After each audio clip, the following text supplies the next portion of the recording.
Karen Miller here from Asleep at Last. Welcome to another one of my videos. Please remember to hit subscribe to be notified of when I do new videos. The link to my free nap guide and the link to all my social media channels is in the description below. So go check those out. This video today is talking about why does your baby wake as soon as you put them down? So this is referring specifically to if you have got baby to sleep and you put them into, however you've got them to sleep, it might have been some kind of holding or in the pram maybe, feeding. Once you put them down, why do they wake up straight away? And what can you do about that? So the way I like to describe this is, say you go to sleep in your bed, in your lovely warm cozy bed of a night, and then you wake up in the middle of the night and you're lying on the kitchen floor. You would be very confused as to how that happened, slightly annoyed, and be desperate to get back to your bed. So it's kind of similar with babies in that if you have put them to sleep yourself, assisted in some way, which is what I'm guessing you have done, so you've held your baby to sleep or you've given them a feed, and you put them down, they straight away notice the change. They sense the change in temperature. They aren't in a particularly deep sleep because you have assisted them to sleep. So it can take 20 minutes for a baby and toddler to be in a deep sleep anyway, and usually parents don't wait this long before they put the baby down. So that's why they suddenly ping wide awake as soon as you try and put them down, and then you have to start the cycle all over again, and it could take a while before they actually go to sleep because now they're overtired, because time has kind of ticked on. So you're now on the back foot. It's very frustrating, but the best thing you can do is to avoid putting them down asleep, and you want to put them down when they are awake, not drowsy but awake. The whole put them down drowsy but awake thing, that isn't something that I typically use with clients. The only way I would really use that is if we are breaking a breastfeed to sleep association.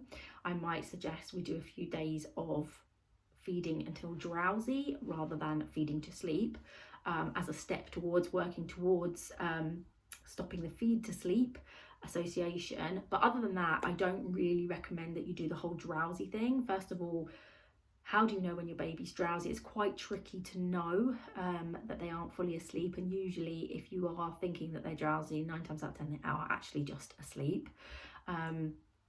So that doesn't really work. Sometimes it works if you can get them to a drowsy state and they're just falling asleep and you can rouse them, but sometimes it's very hard to rouse them at that point, especially little babies. So it's better just to avoid all that kind of confusion and just focus on them being awake when they go down. So rather than holding them until they're asleep, feeding them until they're asleep, rocking until asleep, you can do that assistance until they're tired, until they're yawning, but then you need to pop them into their bed so that they are aware they're going down into their bed. They are aware of their environment and their surroundings. They're aware of where you are in that scenario. So whether you're staying by the cot, whether you're using touch, whether you're moving away from the cot, whether you're leaving the room completely, they are aware of that.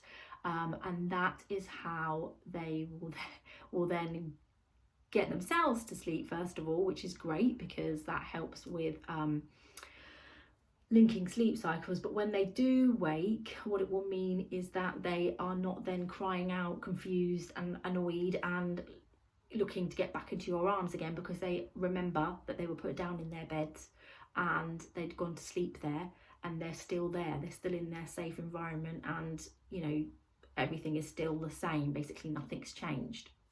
And it's the same for toddlers as well as babies. With toddlers, it's a little bit easier to do this because you can actually speak to them. So you can actually say, look, good night, it's sleepy time now, you're going down for your nap, mummy's going to be here, and that you can actually converse with them so that you know that they definitely 100% understand. In terms of like motion, so if you're using a pram and a car seat and trying to transfer from there, motion sleep's not very restorative after 3 months of age, which means they don't really get into a deep sleep after 3 months in the pram or in the car seat. So 9 times out of 10 when you do the transfer, they do wake up.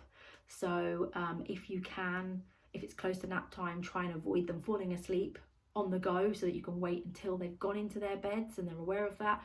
Otherwise, just leave them in the car seat if it's safe to do so, and or leave them in the pram for the entire duration of their sleep, rather than doing the transfer, because then if they do wake up again, they remember they're in the pram, or they remember they're in the car seat, they're more likely to link the cycle and go back off to sleep. So I hope you found that video useful, guys. Please hit like if you did, and please submit your questions below, your comments, if you want to help, if you want any help with this, any advice. I would love to help further. I do answer questions every week in my Facebook group, so head over there if you are on Facebook. I'm also on Instagram. I will also link some of my other videos here now at the end of this video, so that you can go and check some of those out. I've got videos on sleep associations and teaching your little one to self-settle, which might be helpful for you. So go check those out. Thanks, guys.